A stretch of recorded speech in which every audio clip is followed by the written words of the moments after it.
Hey Joy, how you going? Good, thank you.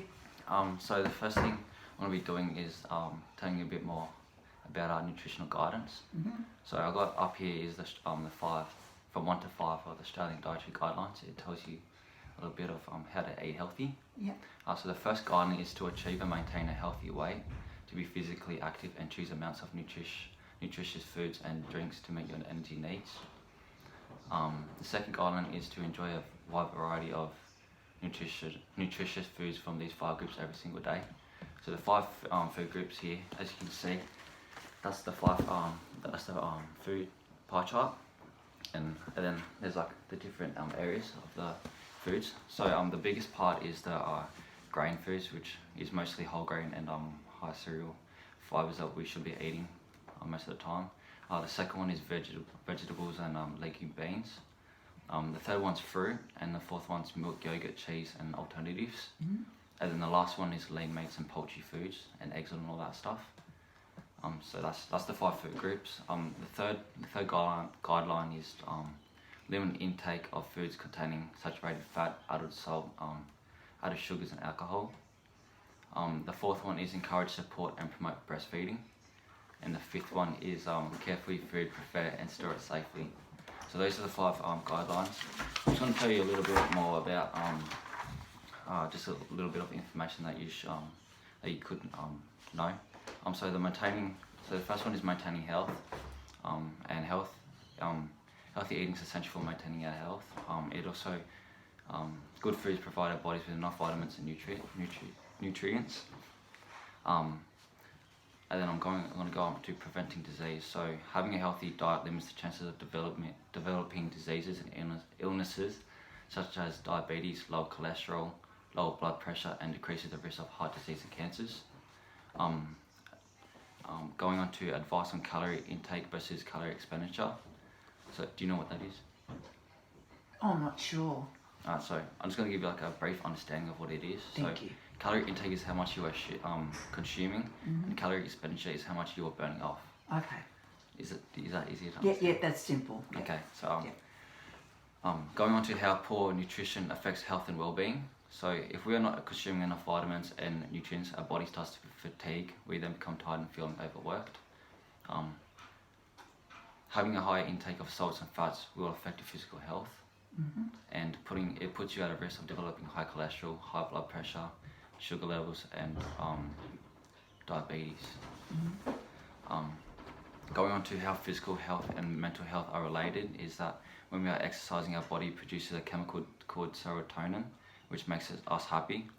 So by exercising and keeping fit, our mental health is more likely to improve and increase, because the chemical called serotonin is being released, and which makes us happy and stress-free. Yeah. Exercising helps us to be more confident in ourselves, and it also helps us to be more confident in our body image.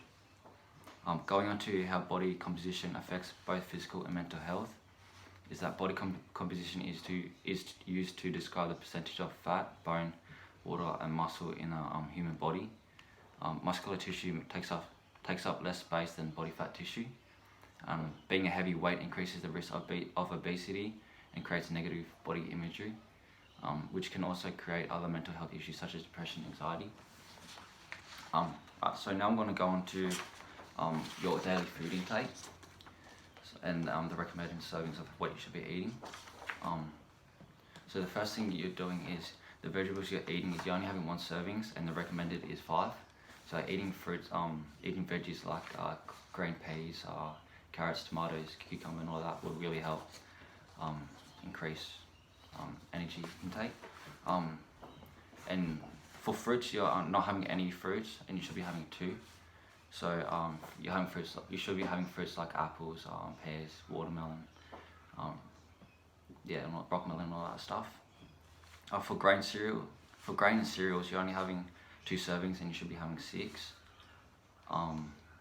which is really bad. So having stuff like polenta, muesli, fettuccine, like wheat flakes, wholemeal breads, brown breads, wraps, and all that stuff will really help increase your intake. Lean meats and poultry, you're only having 2 servings, and you should be having 2.5.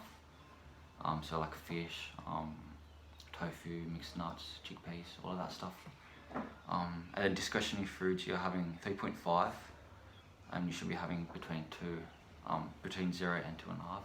So like, try and limit this discretionary foods intake, which would be really good if you could. Do you have any questions? Yeah. What would be a realistic weight loss for me? So for you, it is recommended for having 10 kilograms weight loss is a healthy weight loss amount for over a year. Burning off between half and 2 kilogram a month is probably a good target that I would recommend because it's safe. And yeah, yeah, that's it. The next question. Do you have any more questions? Yeah. Do I have to count my calories? Counting calories is not necessary, but it's optional, and in some cases it does make it easier for people to lose weight. But it is more sticking to the eating plan that the dietitian will give you. Okay. Any more questions? Should I be avoiding carbs? So avoiding carbs is not necessary, as your body needs the macronutrients in the carbohydrates such as sugars, starches, fibers to stay healthy. Consuming foods with good carbohydrates such as veggies, fruits, seeds and grains rather than eating bad carbs like breads, pastas and sweets. Do you have any more questions? And yeah, my friend did the lemon detox diet. What are some problems with this? So as far as I'm aware, the lemon detox diet is consuming a lemon-based mixture for 1 to 2 weeks. This diet does not enhance any of your nature body processes. It may not have a negative effect them as the diet is extremely low in calories and your body will not be receiving enough nutrients and energy. It has been known to cause fatigue, irritability, muscle weakness and cramps. It is best if you are looking to go on a detox diet that you do consult your dietitian, and this is within our scope of practice, which we're not allowed to go ahead for, and they can direct you and give you more advice and knowledge on detox and diets. Oh, okay. Thank you. Is that any more questions? Yeah, no, that'll do me. Thank you. Thank you. Thanks, Joy.